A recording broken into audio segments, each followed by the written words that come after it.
Saludos comunidad estudiantil, mi nombre es José Luis Casas Benítez, soy aspirante ayudante de profesor en la materia de anatomía humana y hoy tengo el privilegio de exponerte el tema de neurocráneo. Sin más, comencemos con el tema.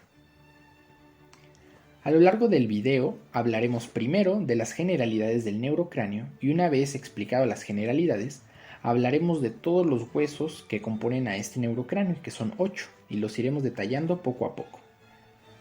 Bien, sin más, comencemos directo. Generalidades del neurocráneo. El neurocráneo va a ser la porción de todo el cráneo que va a recubrir al encéfalo y a las meninges. Este neurocráneo va a tener dos polos. El polo anterior, que se encuentra más adelante, va a estar recargado sobre los huesos que conforman el macizo facial, que son los huesos del viscerocráneo, como se ve aquí en la imagen. Mientras que el polo posterior va a estar recargado y relacionado con la columna vertebral en su porción cervical. Ahora, este neurocráneo va a estar conformado de 8 huesos, los cuales van a ser de anterior a posterior el hueso frontal, tenemos al hueso etmoides, al esfenoides, al hueso occipital y tenemos dos huesos que son pares, el temporal y el parietal. En la siguiente imagen se observa mejor. El frontal en color amarillo, el etmoides en color rojo, el esfenoides en color rosa, el occipital en color verde, y estos son los huesos impares del neurocráneo, y los huesos pares son el temporal, esquematizado en color naranja, y el parietal, esquematizados en color azul. Entonces, si hacemos la cuenta, tenemos un hueso frontal, un etmoides, un esfenoides, un occipital, dos temporales y dos parietales. Por lo tanto, tenemos 8 huesos. Muy bien, este neurocráneo, para un adecuado estudio, se va a dividir en dos porciones. ¿Cómo hacemos eso? Ubicamos el punto craneométrico conocido como terion y ubicamos el punto craneométrico denominado asterion.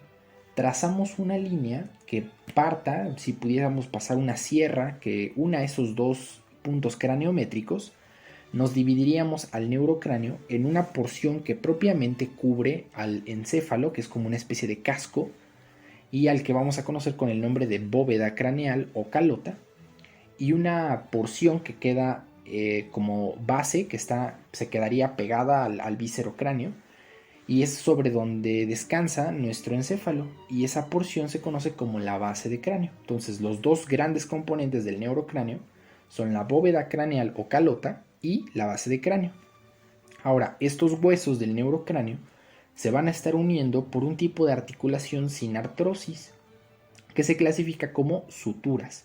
Estas suturas son más visibles en las personas jóvenes, debido a que con la edad pueden tender a desaparecer o a no ser tan evidentes, y en algunos casos da la impresión de que la calota es un hueso gigantesco como un casco que está cubriendo, pero no es cierto. Ahora bien, si entramos directamente con el estudio de los huesos, empezaríamos por el hueso frontal. El hueso frontal es un hueso al que le podemos describir una forma de L, en donde va a tener una parte vertical y una parte horizontal.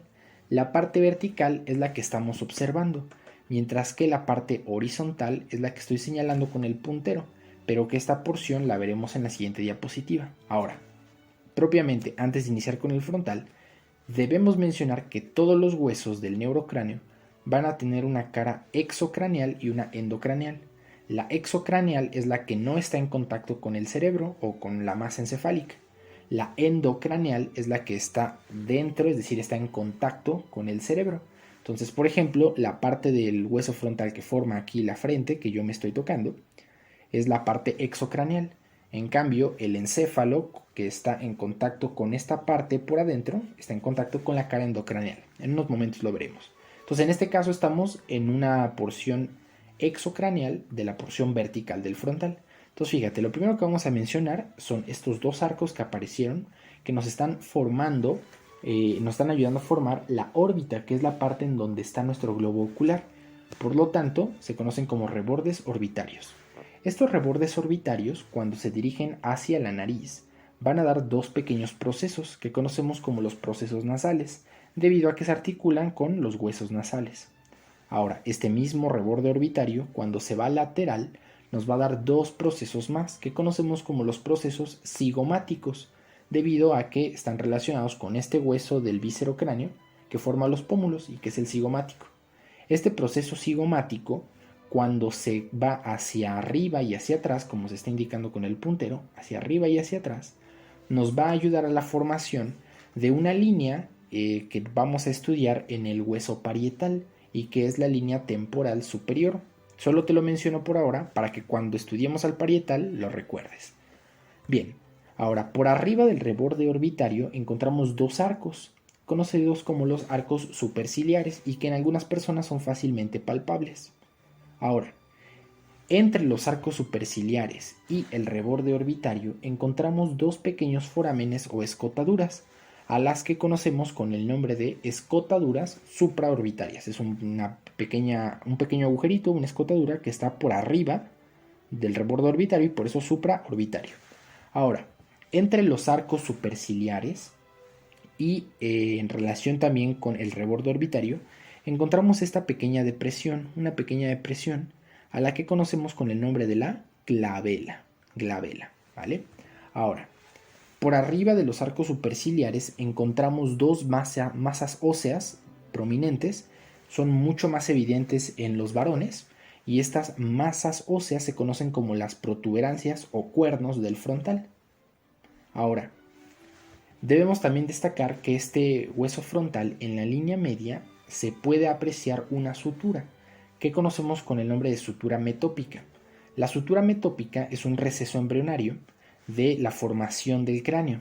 Tú recordarás que el hueso frontal, en un inicio, tenemos una porción del lado derecho y una porción del lado izquierdo, y que conforme avanza el desarrollo embrionario, estos dos huesos frontales que empiezan a unirse en la línea media. Bueno, pues el punto de unión de estos dos huesos en la línea media corresponde a la sutura metópica. Ahora, si nosotros analizamos la porción horizontal del hueso, recuerdas que decíamos tiene forma de L. Si analizamos la porción horizontal exocraneal, lo primero que vamos a ver es una vez más nuestros arcos o rebordes orbitarios, que son estos de la línea roja. Ahora, en la línea media encontramos una estructura que es una sobresaliente ósea en forma de punta que conocemos con el nombre de espina nasal. Ahora, detrás de la espina nasal encontramos este gran agujero en donde se va a articular otro hueso del neurocráneo, que es el etmoides. Por ello lo conocemos con el nombre de la escotadura etmoidal. Es un espacio en donde el etmoides llega y ¡pum!, se inserta. Ahora, a los lados de la escotadura etmoidal encontramos estos pequeños forámenes que se van a estar articulando con el etmoides. Y estos pequeños forámenes se conocen como las hemiceldillas frontales, que cuando se articulan con el etmoides, se juntan con esas celdillas del etmoides, que son, las celdillas son cavidades, y van a generar algo que conocemos como las celdillas frontoetmoidales, porque son la unión de las hemiceldillas del frontal con las celdillas del etmoides. Ahora, en la porción más lateral encontramos esta zona esquematizada con este triángulo azul, que corresponde al reborde esfenoidal. ¿Por qué reborde esfenoidal? Porque esta es la porción del hueso frontal que se va a articular con el hueso esfenoides. Por eso decimos tiene un borde esfenoidal. Ahora, fíjate que propiamente aquí en esto que corresponde al techo de la órbita, todo esto que estoy señalando que es el techo de la órbita en donde está nuestro globo ocular, va a tener dos impresiones. Esta esquematizada con esta circunferencia verde que corresponde a la impresión troclear. ¿Por qué? Porque por ahí está relacionado uno de los músculos extraoculares del ojo, al que conocemos con el nombre del músculo oblicuo superior. Y este oblicuo superior está inervado por el cuarto nervio craneal, que es el nervio troclear. Ahora bien, también tenemos otras dos impresiones, pero que estas son más laterales y que están aquí en el techo de la órbita. Y estas se conocen como las impresiones lagrimales, debido a que ahí está la glándula lagrimal, entonces puede llegar a generar una pequeña impresión. Ahora, esta imagen que está apareciendo es la imagen endocraneal del hueso frontal, es decir, estamos viendo al hueso frontal por dentro, es decir, estamos viendo la parte que está en íntima relación con la masa encefálica. Entonces, este hueso frontal, fíjate que en la parte superior, en su cara endocraneal, claro, va a tener un surco que está generado por un seno, y este surco es el surco del seno sagital superior. Ojo con este surco del seno sagital superior. El seno sagital superior es, imaginemos una vena grandota, por así decirlo, que está dejando su impresión en este frontal, pero también lo va a dejar en otros huesos, que ahorita los vamos a ver. En este caso estamos viendo solo el surco del seno sagital superior en el hueso frontal. Ahora, cuando este surco del seno sagital superior viene descendiendo, va a llegar un momento en el que se une y nos va a generar lo que se representó con este rectángulo morado, que corresponde a la cresta frontal. La cresta frontal es simplemente un reborde óseo en forma puntiaguda, un tanto puntiaguda, generada por la unión de los surcos del seno sagital superior cuando descienden. Ahora, detrás de la cresta frontal encontramos un pequeño agujero esquematizado con ese círculo rojo que corresponde al foramen ciego. Ese foramen ciego es un huequito que está detrás de la cresta frontal. Ahora, fíjate que en esta porción, que es la porción horizontal del hueso frontal, pero en su cara endocraneal, tenemos distintas elevaciones que están representadas con estos arcos amarillos. Y estas elevaciones se conocen con el nombre de las eminencias orbitarias. Y entre las eminencias orbitarias encontramos pequeños surquitos, que su nombre corresponde a surcos orbitarios. Entonces, esta es la cara endocraneal del hueso frontal. Ahora, si pasamos al siguiente hueso, que es el hueso etmoides, el hueso etmoides es un hueso un tanto complejo. Lo vamos a tratar de resumir lo más fácil posible. El hueso etmoides va a tener una lámina horizontal representada con ese rectángulo. Y esta lámina horizontal va a tener muchas perforaciones. Por estas perforaciones es que esta lámina horizontal la conocemos con el nombre de lámina cribosa. Ahora, esta lámina cribosa va a estar atravesada en la línea media por una lámina vertical que va a tener una porción que sobresale de esta lámina cribosa y una que está por debajo de la lámina cribosa. Entonces, la que está por debajo de la lámina cribosa le vamos a conocer con el nombre de lámina perpendicular del etmoides, mientras que la porción en forma de pico que está por arriba de la lámina cribosa le vamos a conocer el nombre de crista galli. Ahora, de esta lámina horizontal que tenía las perforaciones, es decir, de la lámina cribosa, en sus partes más laterales van a estar colgando dos masas laterales que tienen forma de cubo y a las cuales las vamos a conocer con el nombre de laberintos etmoidales. Entonces, los laberintos etmoidales son las partes que están colgando en los extremos de esta lámina cribosa. De hecho, a este etmoides se le hace semejanza a si fuese una persona cargando cubetas de agua con un palo sobre su espalda. Entonces, las cubetas de agua que estarían colgando serían los laberintos etmoidales y el cuerpo de la persona correspondería a la lámina perpendicular y a la crista galli. Ahora, tenemos nuestro hueso etmoides. Para poder estudiar a estas masas laterales o laberintos etmoidales tenemos que sacarla. Entonces aquí ya tenemos una sección de esta laberinto etmoidal. Este laberinto etmoidal, al tener 6 caras, se le van a estudiar cada cara. Entonces, la cara anterior va a contener a las celdillas etmoidales anteriores y va a estar relacionado con el huesito lagrimal, que el hueso lagrimal está en íntimo contacto con esta cara. Ahora bien, si estudiamos la cara superior va a atender a las celdillas etmoidales medias. Las celdillas etmoidales medias. Y esta cara se va a relacionar con el hueso que está por arriba, que es el hueso frontal. Ahora, yendo a la cara posterior va a tener a las celdillas etmoidales posteriores y se va a relacionar con otro hueso del neurocráneo, que es el esfenoides. Entonces, recapitulemos hasta aquí. Cara anterior tiene a las celdillas etmoidales anteriores y se relaciona con el hueso lagrimal. Cara superior tiene a las celdillas etmoidales medias y se relaciona con el hueso frontal. Y la cara posterior tiene las celdillas etmoidales posteriores y se relaciona con el esfenoides. Ahora, analizando la cara inferior, de la cara inferior es importante mencionar que posee un proceso óseo que se va hacia abajo y hacia adelante. Le conocemos como el proceso unciforme. Y este proceso unciforme, junto con la cara inferior de esta masa, de este laberinto etmoidal, se va a relacionar con otro hueso que es del viscerocráneo y es la maxila. Ahora, la cara lateral, es decir, la que está más alejada de la línea media, solo va a ser lisa y se le va a describir con el nombre de lámina papirácea. La lámina papirácea del etmoides corresponde a la cara lateral de los laberintos etmoidales y se relaciona con el globo ocular. Ahora, la cara medial, esta cara medial va a formar parte de la cavidad nasal, de la pared de la cavidad nasal, y va a presentar dos protrusiones óseas importantes. Va a presentar al cornete nasal superior, que es pequeño y es este de aquí, y al cornete nasal medio. Este cornete nasal medio es mucho más grande y es mucho más visible. Entonces, cornete nasal superior pequeño, cornete nasal medio grande, y los dos pertenecen al etmoides. El cornete o concha, también se les llama conchas, nasal inferior, es un hueso independiente y se estudia en otra sección. En este caso, que estamos hablando del etmoides, solo se estudian los dos cornetes.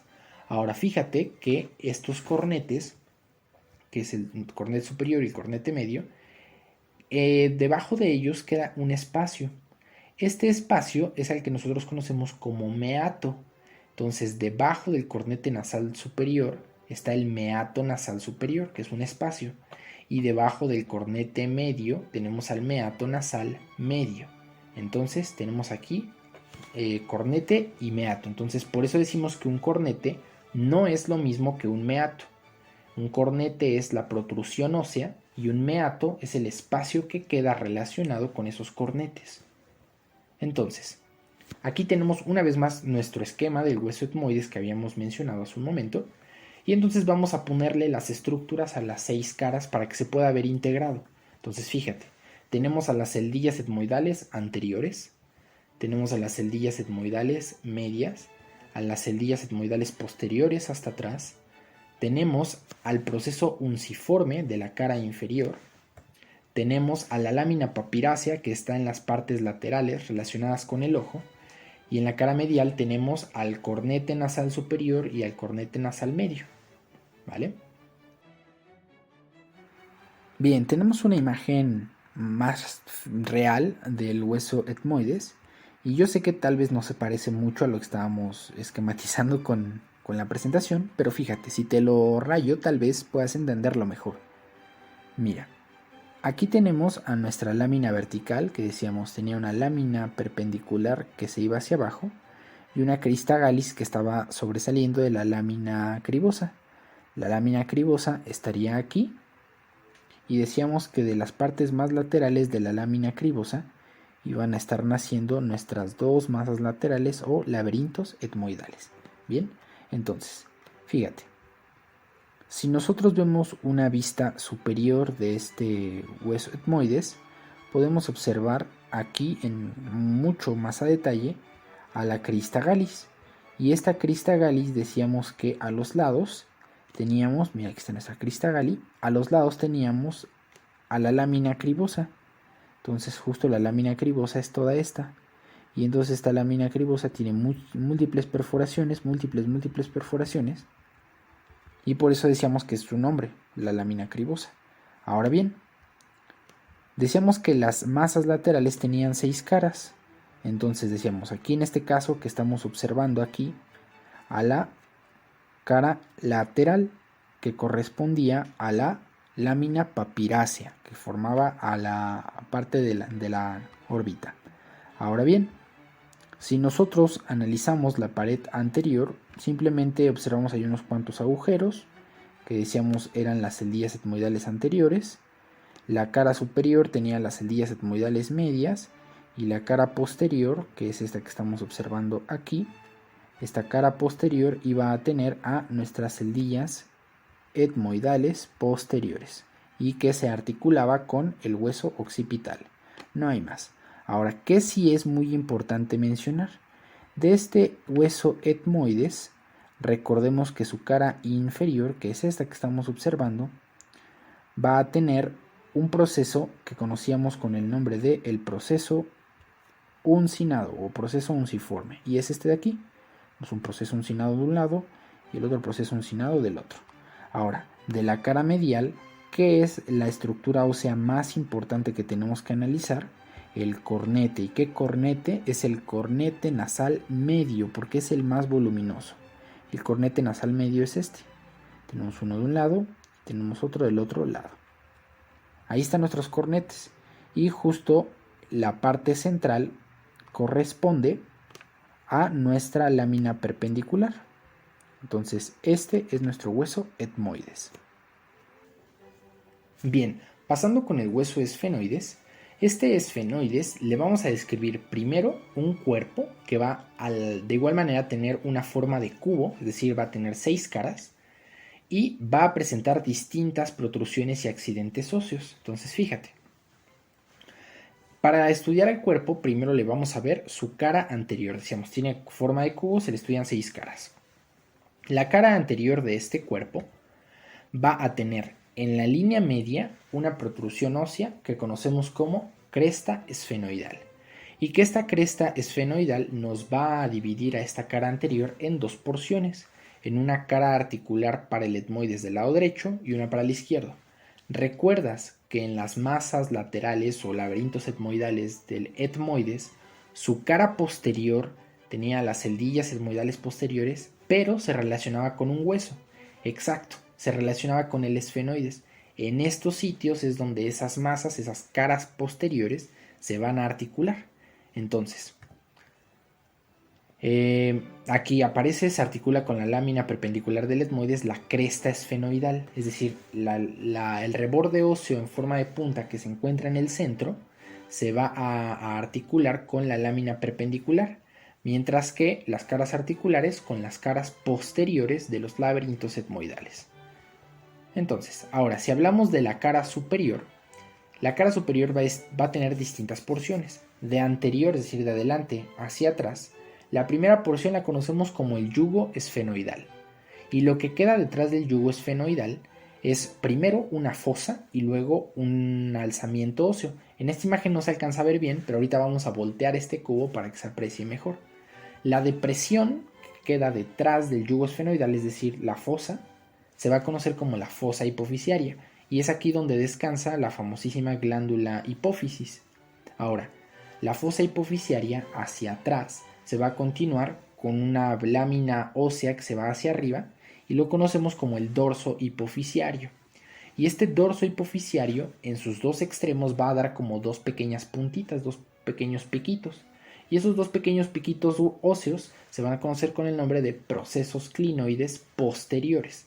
Los procesos clinoides anteriores los vamos a ver más adelante. En este caso sabemos que los clinoides posteriores nacen del dorso hipofisiario.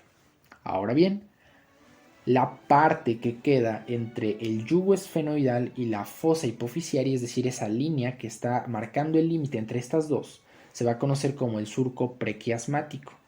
Ahora, ¿qué pasa si nosotros justo volteamos este cubo que estamos esquematizando y lo vamos a ver de lado en una vista lateral para poder apreciar adecuadamente las estructuras? Entonces nos da más o menos la siguiente imagen. Fíjate, el yugo esfenoidal que quedamos es la primera porción de esta cara superior y después una depresión que vamos a conocer con el nombre de la fosa hipofisiaria, y aquí dentro de esta fosa hipofisiaria descansa la hipófisis. Esta fosa hipofisiaria se continúa con una lámina ósea que decíamos se iba hacia arriba y que corresponde al dorso hipofisiario. Y el dorso hipofisiario daba dos piquitos que conocíamos como clinoides posteriores. Ahora, a esta, digamos, parte del cuerpo del esfenoides antes se le conocía con el nombre de la silla turca. ¿Por qué? Porque daba la apariencia de una silla. Fíjate que esta silla tiene un lugar en donde la persona se sienta y que en este caso sería la hipófisis, y que esta fosa se continúa como una lámina, en este caso de la silla, una madera que se va hacia arriba y que corresponde al dorso hipofisiario, y que el dorso hipofisiario en sus dos extremos da dos pequeños procesos que serían los clinoides posteriores. Entonces esto es la cara superior del cuerpo del esfenoides. Ahora bien, ¿qué pasa si nosotros hablamos de la cara posterior? La cara posterior es sencilla. ¿Por qué? Porque es completamente lisa y se va a articular con otro hueso del neurocráneo, que es el occipital. Solo eso, no hay más. Así que te pido recuerdes esto cuando hablemos del occipital. Ahora, la cara inferior. La cara inferior va a ser interesante porque va a tener una protrusión ósea en forma de pico, que la vamos a conocer con el nombre de el pico del esfenoides. Y este pico del esfenoides se va a articular con un hueso del neurocráneo, que es el vómer. Ahora, a los lados de este pico del esfenoides y en la parte más lateral de la cara inferior, es decir, toda esta que es la cara inferior, en su parte más lateral va a dar dos protrusiones óseas que conocemos con el nombre de procesos pterigoides, y que esos procesos pterigoides los vamos a analizar adelante. Ahora, entre los procesos pterigoides y el pico del esfenoides encontramos a los procesos vaginales. Los procesos vaginales son crestas óseas que se encuentran entre el pico del esfenoides y entre los dos procesos del pterigoides. Los dos procesos pterigoides, perdón. Muy bien. Ahora, si estudiamos las caras laterales, estas caras laterales van a primero tener un pequeño surquito generado por una dilatación venosa importante, que se conoce como el seno cavernoso. Entonces, en esta cara lateral del cuerpo del esfenoides encontramos al surco del seno cavernoso.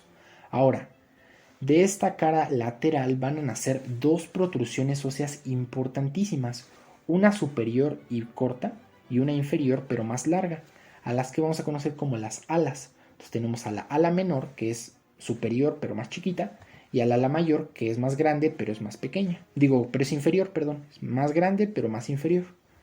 Ahora, debajo del ala mayor encontramos una pequeña protrusión ósea que conocemos como la língula esfenoidal, que también está naciendo de esta cara lateral del esfenoides. Ahora, en la cara anterior decíamos teníamos aquí la cresta. Aquí estamos recapitulando todas las estructuras que estaban en las 6 caras del esfenoides. Este esfenoides es tal vez el hueso que más problemas a veces les da a los alumnos por tantas cosas que tiene, pero justo es su adecuado estudio para una mejor comprensión es hacerlo con esto de las 6 caras, y cada cara tiene tal cosa y se van generando. Entonces aquí estamos viendo todas las cosas que están naciendo de las caras del cuerpo del esfenoides. Y justo ya que completamos el esquema con todas las estructuras que tiene, a este esfenoides en algún momento se dijo que tiene un amplio parecido a los murciélagos. Te dejo aquí la imagen, tú ya juzga por ti mismo si crees que el esfenoide se parece o no a un murciélago, pero se cree que es la forma que tiene. Entonces vamos a estudiar ahora a las alas, al ala menor, al ala mayor y al proceso pterigoides, debido a que tienen estructuras importantes a analizar. Lo primero que vamos a observar antes de analizar el ala mayor, el ala menor y los procesos pterigoides es ubicarnos en lo que ya conocemos con esta imagen, que es mucho más real. Fíjate, aquí en el centro tenemos a nuestro cuerpo esfenoidal y decíamos que de las caras laterales estaban haciendo el ala menor, que es esta, el ala mayor, y que de la cara inferior en su parte más lateral va a estar naciendo los procesos pterigoides. Muy bien, siendo así, fíjate, vamos a analizar primero la vista superior. Mira, aquí la estamos viendo, estamos dando vuelta, vista superior, aquí está. Fíjate, aquí podemos analizar en primera instancia a nuestras alas menores. Nuestras alas menores van a tener en primera instancia un borde libre, que estamos subrayando aquí, borde libre, y este borde libre va a terminar dándonos dos protuberancias óseas en forma de piquito, una de un lado y la otra del otro lado. Estas dos protuberancias en forma de pico se conocen con el nombre de procesos clinoides anteriores. Recuerda que los clinoides posteriores nacían del dorso de la fosa hipofisiaria. Las clinoides anteriores están naciendo de las alas menores del esfenoides. Ahora fíjate, justo entre el nacimiento del ala menor junto con el cuerpo, ahí encontramos un agujero muy importante, que es este agujero que está naciendo entre el ala menor y el cuerpo es el conducto óptico. Es un agujero importante. Ahora, fíjate que entre el borde del ala menor junto con el borde del ala mayor encontramos un agujero grandote. Entonces, entre el ala menor, que es esta, y entre el ala mayor, que es esta, encontramos un agujero gigantesco, al que nosotros vamos a conocer con el nombre de la fisura orbitaria superior, importante para el estudio de la base de cráneo. Ahora, si hablamos de las alas mayores van a tener 3 agujeros, que de anterior a posterior, es decir, de adelante hacia atrás, encontramos a los siguientes. Fíjate, el primer agujero es ese que se está viendo al fondo, y es este. Este agujero corresponde al agujero redondo. Ahora, detrás del agujero redondo, justo ahí, encontramos 2 agujeros.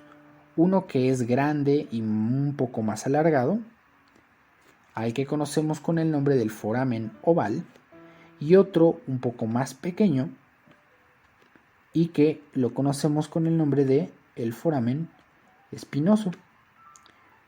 Es el agujero que se encuentra detrás del foramen oval, el foramen espinoso. Entonces, ¿cuáles son los 3 agujeros que se encuentran en las alas mayores? El foramen redondo, el foramen oval y el foramen espinoso. Ahora, vamos con los procesos pterigoides, decíamos, en la cara inferior y los procesos en las partes más laterales del cuerpo. Y ahí están, tenemos a nuestros procesos pterigoides derecho e izquierdo. Entonces, estos procesos pterigoides son importantes, fíjate, los vamos a ver justo por detrás y hacia arriba. Aquí están nuestros 2 procesos pterigoides. Nuestros 2 procesos pterigoides están conformados por 2 láminas. Una lámina que es medial, ahí está, y una lámina que es lateral, en color verde. Bien, ahora, fíjate que las láminas mediales van a dar una protrusión ósea en forma de punta. Aquí una chiquita, una aquí y otra acá. Y que esas 2 protrusiones se conocen como ganchos del pterigoides. Ahora, ¿cómo se llama el espacio que queda entre las 2 láminas del proceso pterigoides? Se llama escotadura pterigoidea. Simplemente ese espacio que queda entre las 2 láminas es la escotadura pterigoidea. Ahora, en la parte más superior de los procesos pterigoides encontramos otro pequeño agujero, que en estos momentos te lo voy a iluminar. Tenemos un agujero aquí y el otro agujero acá. Estos 2 agujeritos se llaman agujeros del conducto pterigoideo. Y ya, estos son los 3 procesos que estábamos mencionando: las alas menores, las alas mayores y los procesos pterigoides. Bien, si continuamos con el hueso occipital, lo primero que debemos de observar es que en el centro, casi en el centro, tenemos un agujero gigantesco que está encerrado con esta circunferencia roja. Este agujero rojo corresponde al foramen magno. Ahora, este foramen magno nos ayuda a dividir al occipital. Para estudiarlo de una mejor manera, nos lo divide en 4 partes. Una parte que queda adelante, 2 partes que quedan a los lados y una parte gigantesca que queda en la parte más posterior. Entonces tenemos la parte anterior, que conocemos con el nombre de la porción basilar, las 2 porciones laterales, que conocemos con el nombre de porción lateral simplemente, y la porción posterior, que conocemos con el nombre de la escama del occipital. Entonces vamos a analizar parte por parte. Tenemos esta imagen, es un dibujo para que se pueda entender mejor. Entonces la porción anterior, la vamos a conocer con el nombre de clivus. Es la parte tal vez más sencilla del occipital, y esta es importante porque ¿recuerdas cuando mencionamos al hueso esfenoides? Que dijimos, es que el esfenoide, su cuerpo en la cara posterior, se articula con el occipital y ya. Bueno, pues ¿con qué parte del occipital lo va a hacer? Va a ser con la porción basilar o el clivus. Entonces tenemos a la cara posterior del cuerpo del esfenoides y aquí llegando la porción basilar del occipital. Es lo más importante de esta cara. Ahora, la porción lateral de las masas laterales, aquí a este nivel, te lo señalo con el puntero, tenemos dos protrusiones óseas que se encuentran en íntima relación con este foramen, que es el agujero magno. Estas dos protrusiones óseas se conocen con el nombre de tubérculo yugular. Ahora, inferior a este tubérculo yugular tenemos un pequeño agujerito. Estos pequeños agujeros son el conducto del hipogloso, que es por donde va a emerger el 12º par craneal. Entonces se encuentran inferior a estos tubérculos y a los lados del foramen magno.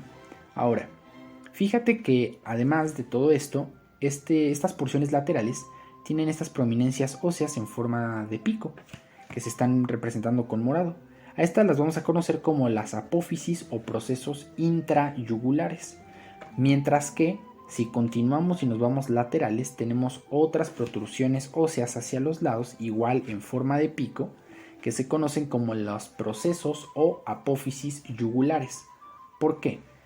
En la base de cráneo, solo lo mencionamos porque ese es otro tema, en la base de cráneo tenemos un agujero que se llama agujero o foramen yugular. Este foramen está siendo formado por el hueso temporal y por el hueso occipital.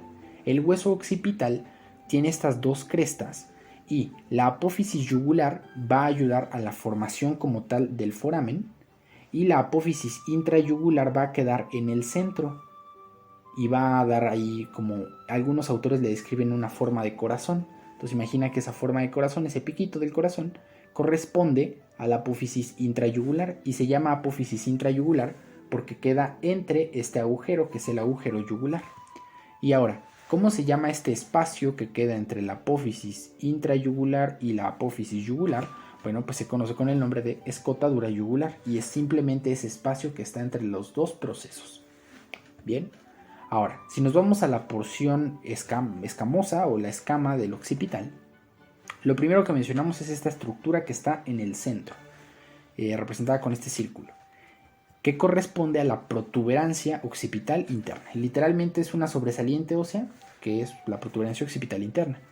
Esta protuberancia nos ayuda a, digamos, la generación de dos estructuras, una que se va de la protuberancia hacia el foramen magno y otra que se va de la protuberancia pero hacia arriba y hacia atrás.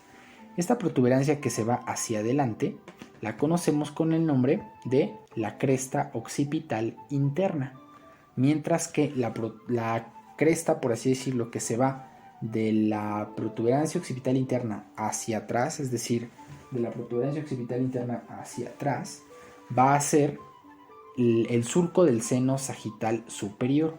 ¿Recuerdas cuando vimos al hueso frontal?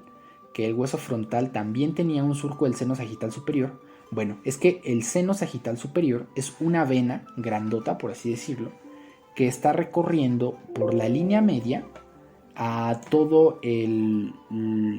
digamos, este surco sagital. Entonces está recorriendo por la línea media al hueso frontal y se va por aquí, por el centro, hacia atrás, hacia atrás, hacia atrás, hasta llegar a la cresta, a la protuberancia occipital interna. Entonces este surco del seno sagital superior también se encuentra en el occipital. Ahora, a los lados de esta protuberancia occipital interna encontramos dos arquitos. Estos dos arquitos corresponden a la impresión del surco del seno transverso. El seno transverso es otra vena grandota que se encuentra a los lados de la protuberancia occipital interna y que este punto central, este punto en donde se junta el seno transverso con el seno sagital superior, se conoce como la confluencia de los senos, pero eso es un tema de irrigación y drenaje venoso del cerebro. Ahora, fíjate que estas estructuras nos están dividiendo a la escama en 4 grandes fosas, 2 que están inferiores y 2 que están superiores. Las 2 que están inferiores se conocen como las fosas cerebelosas. ¿Por qué? Pues porque aquí está el cerebelo. Entonces tenemos una del lado izquierdo y una del lado derecho. Y las que están arriba del surco del seno transverso y en relación con el surco del seno sagital superior se conocen como las fosas cerebrales, porque aquí están relacionados con los hemisferios cerebrales. Ahora bien, si nosotros vemos al hueso occipital, pero ahora en su cara externa, es decir, en la exocraneal, veremos que primero lo que debemos de identificar es la porción anterior, que es la que vamos a estudiar en su parte exocraneal, va a tener una pequeña protrusión ósea, muy pequeña, a la que nosotros conocemos como el tubérculo faríngeo. Ahora, si nos vamos a las porciones laterales, que están encerradas en este rectángulo azul, vamos a encontrar en primera instancia estas dos porciones óseas que se van a articular con la primera vértebra cervical, que es el atlas. Y estas porciones que se articulan con el atlas se conocen con el nombre de los cóndilos del occipital. Son simplemente eso, facetas articulares para llegar a articularse y tener un adecuado movimiento con el atlas, que es la vértebra cervical 1.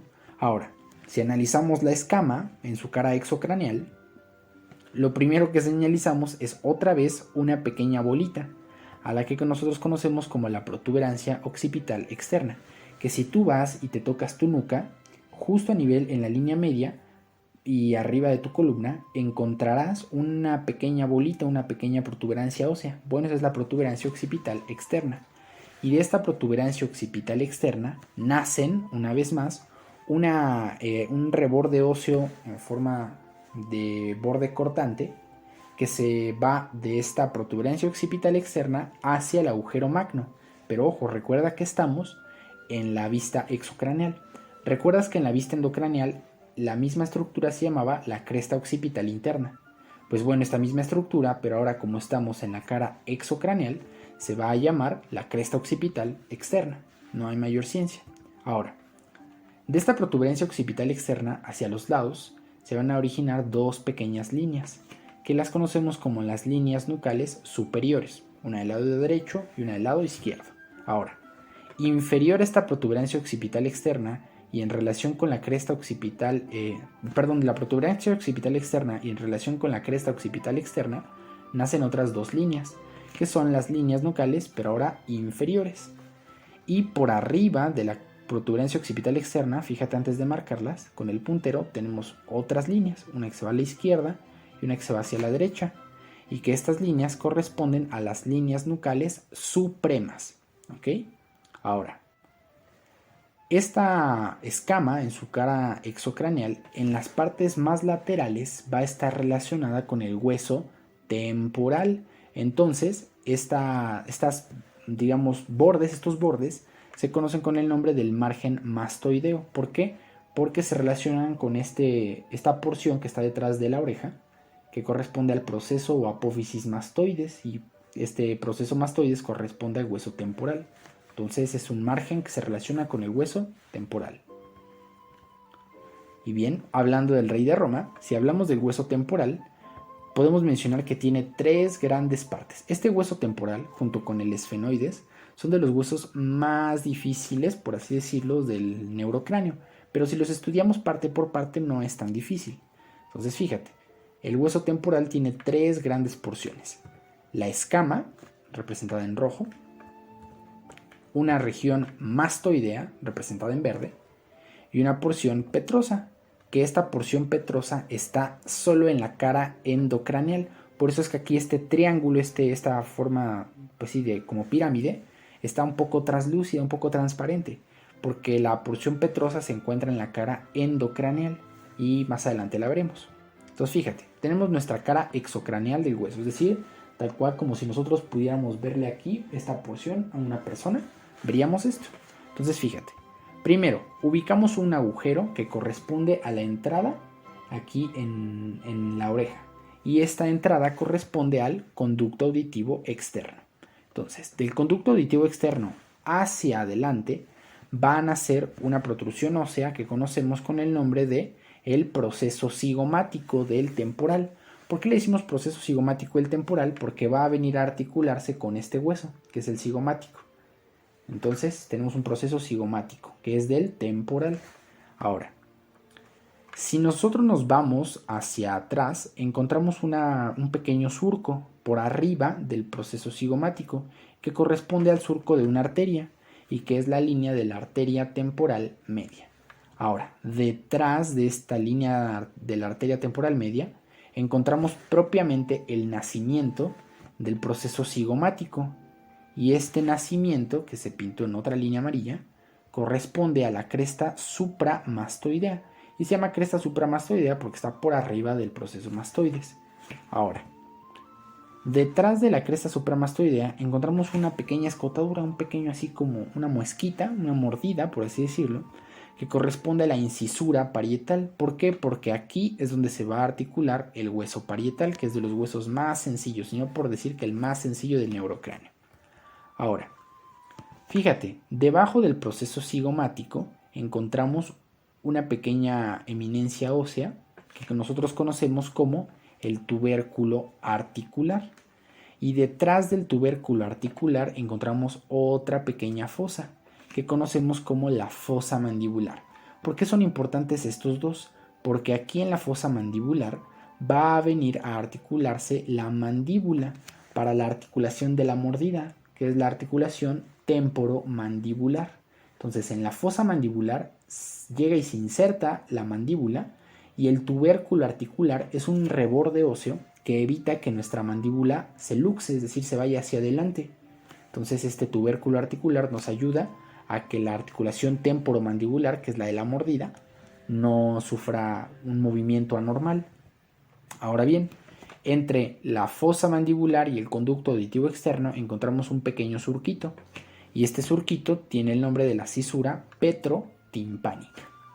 Ahora, inferior y un poco más medial, ahorita que veamos otra vista del temporal lo veremos, tenemos un proceso óseo en forma de pico que conocemos con el nombre de el proceso estiloides, es decir, en forma como de espina, por así decirlo. Y detrás del proceso estiloides,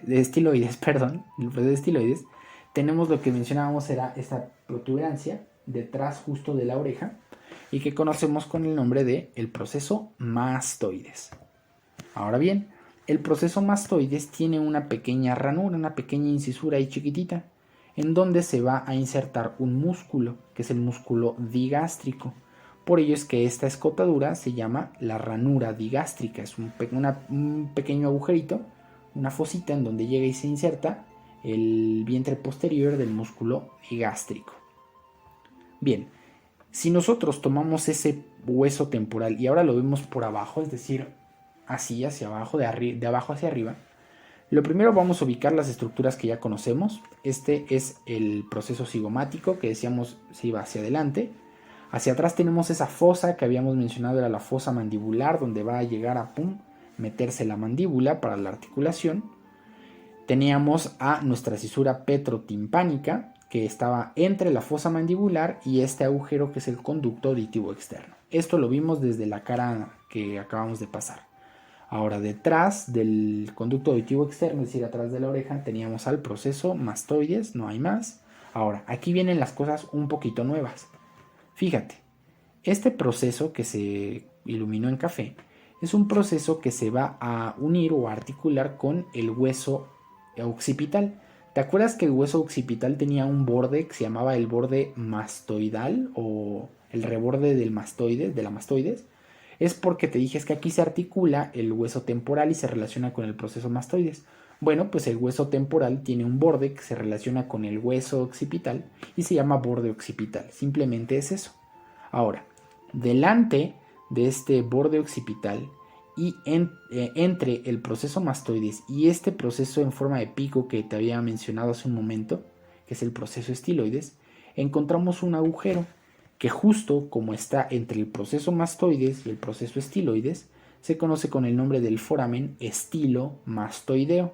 El foramen estilomastoideo está entre el proceso mastoides y el proceso estiloides. No hay mayor problema. Aquí tenemos iluminado al proceso estiloides que te había mencionado. Ahora, al lado del proceso estiloides tenemos aquí una pequeña excavación que conocemos como la fosa yugular. Te pido que recuerdes una vez más a nuestro hueso occipital. Recuerdas que dijimos, el hueso occipital junto con el hueso temporal forman un agujero que tenía forma de corazón y que era el foramen yugular. Bueno, pues esta fosa yugular va a estar relacionada con esta porción. Ahora bien, Delante de la fosa yugular tenemos al conducto carotidio. Este conducto carotidio va a tener un orificio externo, por aquí va a pasar la carótida interna.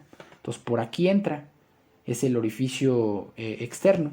Y tenemos un interno acá arriba, este conducto carotidio interno, que es por aquí por donde sale la carótida interna una vez que ya llega a la base de cráneo. Ahora bien, esta es una cara endocraneal, ya la estamos viendo por adentro. Entonces lo primero que voy a hacer es que con mi puntero te voy a señalar la porción petrosa. ¿Te acuerdas que el temporal tiene 3 partes? Una escama y decíamos que la porción petrosa estaba dentro, en la cara endocraneal tenía forma de triángulo, ¿no? Fíjate, con el puntero, aquí tenemos a la porción petrosa. Aquí tenemos toda esta porción petrosa que está en la cara endocraneal. Entonces vamos a empezar primero por la escama, señalando que tiene estos surcos. Y estos surcos son generados por arterias que usualmente vienen de la arteria meningia media. Y estos surcos se conocen como los surcos arteriales. No hay más, están generados por arterias. Ahora, aquí volvemos a mencionar un reborde, que este reborde se va a articular con el esfenoides y por eso le tenemos el nombre de borde esfenoidal. Ahora tenemos un borde que es superior y se va a articular con el hueso que está por arriba del temporal, que es el parietal, y que lo vamos a conocer con el borde parietal. No hay mayor ciencia. Ahora, fíjate, tenemos un surco, una línea, que nos está dividiendo a la porción petrosa de la escama. Es decir, esta parte en donde la escama deja de ser escama y se convierte, por así decirlo, en porción petrosa, este surquito que queda aquí en el centro se conoce como la fisura petroescamosa, justo porque está dividiendo la porción petrosa de la escama.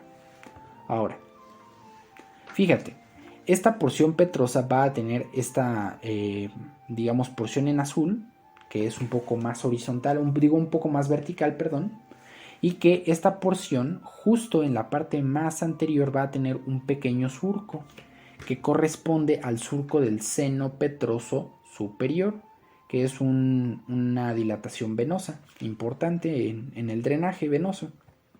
Ahora, justo por arriba del surco del seno petroso superior encontramos a la impresión trigeminal. La impresión trigeminal está generada por el ganglio del nervio trigémino, que está justo ahí arriba, ahí está descansando. Entonces el ganglio del trigémino deja esta impresión trigeminal.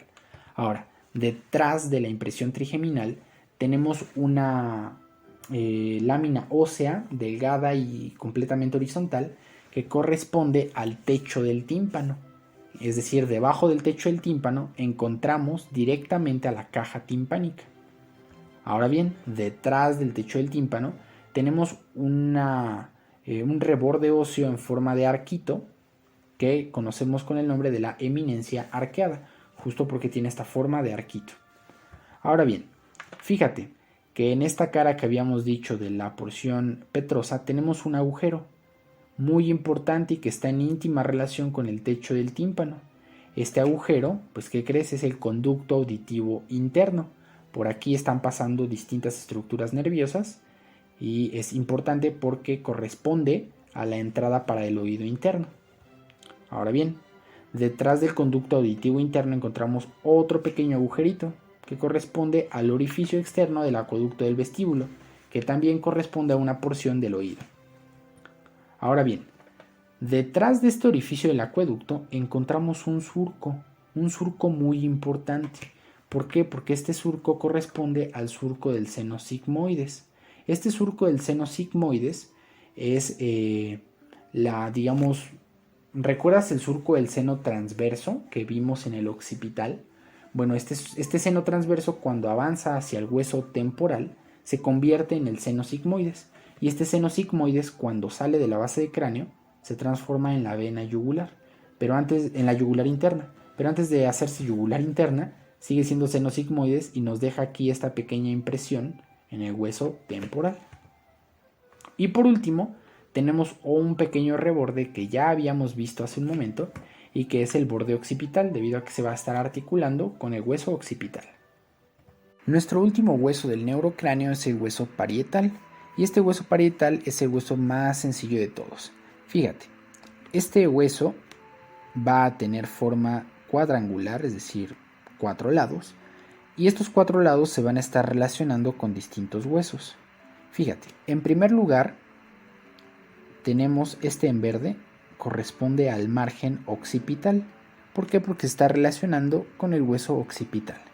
Ahora, el margen que queda más adelante y que vamos a poner en color rojo, corresponde al margen frontal. ¿Por qué? Porque se va a estar relacionando con el hueso frontal.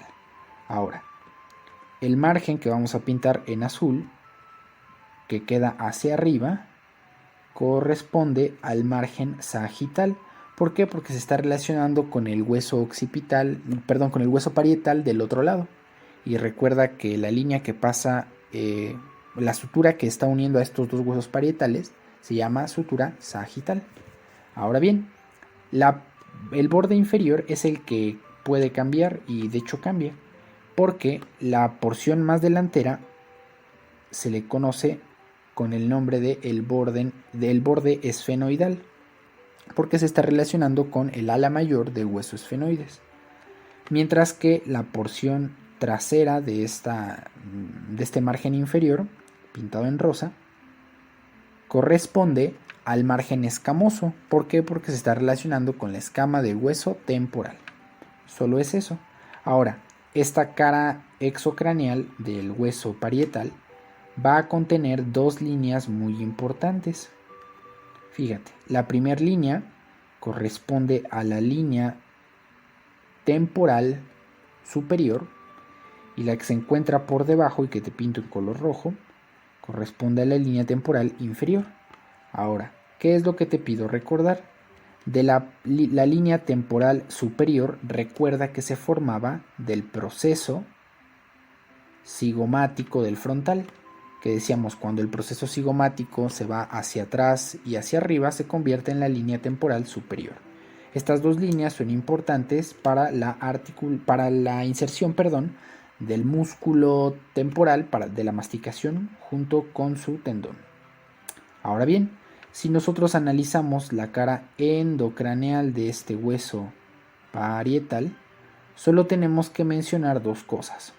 Uno, que esta cara endocraneal va a tener múltiples múltiples impresiones que corresponden a líneas arteriales, y que son líneas que se generan por las ramas de la arteria meningea media.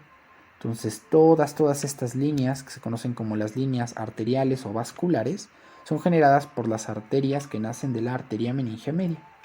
Última cosa, que en la línea media encontramos otra vez un surco, que corresponde a un surco que ya hemos mencionado 3 veces, y es el surco, este que estoy pintando en azul. Este surco es el surco del seno sagital superior. Entonces hay 3 huesos del neurocráneo que tienen al surco del seno sagital superior, que es el frontal, el parietal y el occipital, y que en estos momentos voy a colocarlos para poder observar adecuadamente este surco. Bien, he articulado aquí, tenemos al hueso frontal, tenemos al hueso parietal y tenemos al hueso occipital. Fíjate, vamos a ver su cara endocraneal. Nos vamos a la cara endocraneal y ahí está. Fíjate, nos encontramos al surco del seno sagital superior, que está en el hueso frontal, que se va hacia atrás y se continúa en el hueso parietal, y que del hueso parietal viene descendiendo hasta llegar al hueso occipital. Entonces fíjate que este surco del seno sagital superior recorre estos 3 huesos, y en el caso del hueso occipital concluía a nivel de la cresta occipital interna.